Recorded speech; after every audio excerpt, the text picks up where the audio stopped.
എല്ലാവർക്കും നമസ്കാരം. നമുക്കൊരുമിച്ച് ജ്ഞാനത്തിന്റെ വെളിച്ചത്തിന്റെ ഒരു ലോകത്തേക്ക് യാത്ര ചെയ്യാം. നമ്മുടെയൊക്കെ ചിന്തകൾക്ക് കൂടുതൽ തെളിച്ചം നൽകുന്ന ഉറവിടങ്ങൾ തേടിയുള്ള ഒരു യാത്ര. അതാണ് നമ്മൾ ഇന്ന് തുടങ്ങുന്നത്. ഇന്നത്തെ കാര്യം ഒന്ന് ആലോചിച്ച് നോക്കിയേ. ചുറ്റും ഇൻഫർമേഷനാണ് അല്ലേ? ഓരോ നിമിഷവും എന്തൊക്കെയോ പുതിയ പുതിയ കാര്യങ്ങൾ നമ്മളിലേക്ക് ഇങ്ങനെ വന്നുകൊണ്ടേയിരിക്കുന്നു. പക്ഷേ ഈ ഒരു ബഹളത്തിനിടയിൽ നമ്മുടെ ജീവിതത്തിന് ശരിക്കും വഴികാട്ടുന്ന ആഴത്തിലുള്ള അറിവ്, ആ ഒരു ജ്ഞാനം, അത് നമ്മളെവിടെ കണ്ടെത്തും? അതൊരു വലിയ ചോദ്യം തന്നെയാണ്, ശരിയല്ലേ?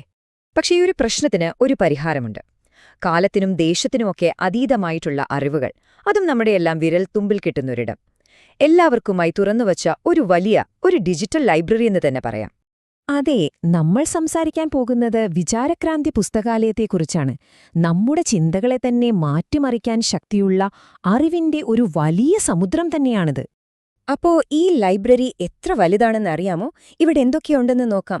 ആയിരക്കണക്കിന് പുസ്തകങ്ങളുണ്ട്, വർഷങ്ങളായിട്ടുള്ള പതിറ്റാണ്ടുകളായിട്ടുള്ള മാസികകൾ, പിന്നെ നമ്മളെ പ്രചോദിപ്പിക്കുന്ന ഒരുപാട് ലേഖനങ്ങൾ, കഥകൾ, പ്രഭാഷണങ്ങൾ, നമ്മുടെ ജീവിതത്തിന് തന്നെ ഒരു പുതിയ ദിശാബോധം തരുന്ന ഉദ്ധരണികൾ.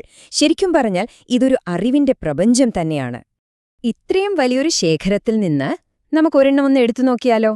ഒരു ഉദാഹരണത്തിന്, കാലത്തെ അതിജീവിച്ച് നിൽക്കുന്ന ഒരു ജ്ഞാനത്തിന്റെ ഉറവിടം, അഖണ്ഡജ്യോതി മാസിക. നമുക്കതിന്റെ ഉള്ളിലേക്കൊന്ന് പോയി നോക്കാം. ഇപ്പോ നിങ്ങൾ ഈ കാണുന്നത് അഖണ്ഡജ്യോതി മാസികയുടെ 1960 ഏപ്രിൽ മാസത്തിലെ ഒരു കോപ്പിയാണ്. ഒന്നാലോചിച്ചു നോക്കൂ, 60-ലധികം വർഷം മുൻപുള്ള ചിന്തകളും ഉപദേശങ്ങളും.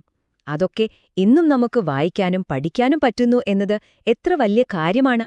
ആ ലക്കത്തിലെ ചില ലേഖനങ്ങളുടെ തലക്കെട്ടുകളൊന്ന് നോക്കി. നിങ്ങളുടെ കാഴ്ചപ്പാട് മെച്ചപ്പെടുത്തുക, വിശ്വാസത്തോടെയുള്ള പ്രാർത്ഥനയുടെ ശക്തി, പിന്നെ ആത്മപരിശോധന ഒരു ശീലമാക്കുക എന്നൊക്കെ.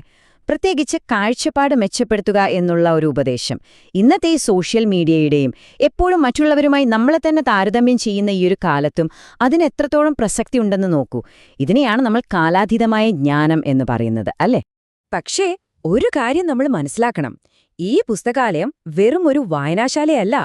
ഇതിന് പിന്നിൽ അതിലും വലിയൊരു ലക്ഷ്യമുണ്ട്. ഓരോ വ്യക്തിയിലും ഒരു പരിവർത്തനം കൊണ്ടുവരിക എന്ന ലക്ഷ്യത്തോടെയുള്ള വിചാരക്രാന്തി എന്ന വലിയൊരു ദൗത്യത്തിന്റെ ഭാഗമാണിത്. അപ്പോ എന്താണ് ഈ വിചാരക്രാന്തി? സിമ്പിളായി പറഞ്ഞാൽ ചിന്താപരമായ വിപ്ലവം. അതായത് നമ്മുടെ ചിന്തകളെ കൂടുതൽ നന്നാക്കുക, അതിനെ ശുദ്ധീകരിച്ച് ഉയർന്നൊരു തലത്തിലേക്ക് കൊണ്ടുപോകുക. അങ്ങനെ ചെയ്യുമ്പോൾ എന്ത് സംഭവിക്കും? നമ്മളിലും നമ്മൾ ജീവിക്കുന്ന സമൂഹത്തിലും ഒരു പോസിറ്റീവ് മാറ്റം വരും. അതാണ് ഇതിലെ ഏറ്റവും പ്രധാനപ്പെട്ട കാര്യം. അതുകൊണ്ട് ഈ അറിവുകളെല്ലാം നിങ്ങൾക്കുള്ളതാണ്. ഈ ജ്ഞാനത്തിന്റെ ലോകത്തേക്കുള്ള വാതിൽ തുറന്നു തന്നെ കിടക്കാണ്. നിങ്ങളുടെ യാത്ര തുടങ്ങാനുള്ള സമയമായി. ആ വെളിച്ചം നിങ്ങൾക്കായി കാത്തിരിക്കുന്നുണ്ട്.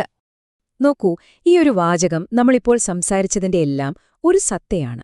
അറിവ് ജീവിതത്തിൽ പ്രാവർത്തികമാക്കുമ്പോൾ മാത്രമേ ജ്ഞാനമായി മാറുന്നുള്ളൂ. എത്ര ശരിയാണല്ലേ? വെറുതെ വായിച്ചുകൂട്ടിയാൽ മാത്രം പോരാ. ആ കിട്ടിയ അറിവിനെ നമ്മുടെ ജീവിതത്തിൽ ഉപയോഗിക്കുമ്പോഴാണ് അത് ശരിക്കുമുള്ള ജ്ഞാനമായി മാറുന്നത്. അപ്പോ അവസാനമായി എന്റെ ചോദ്യം ഇതാണ്: ഇത്രയും വലിയ ഈ അറിവിന്റെ സാഗരത്തിൽ നിങ്ങൾ കണ്ടെത്താനായി ഏത് ശാശ്വതമായ സത്യമാണ് കാത്തിരിക്കുന്നത്? ആ ഒരു സത്യം കണ്ടെത്താനുള്ള യാത്ര, അത് നിങ്ങൾ എപ്പോൾ തുടങ്ങും?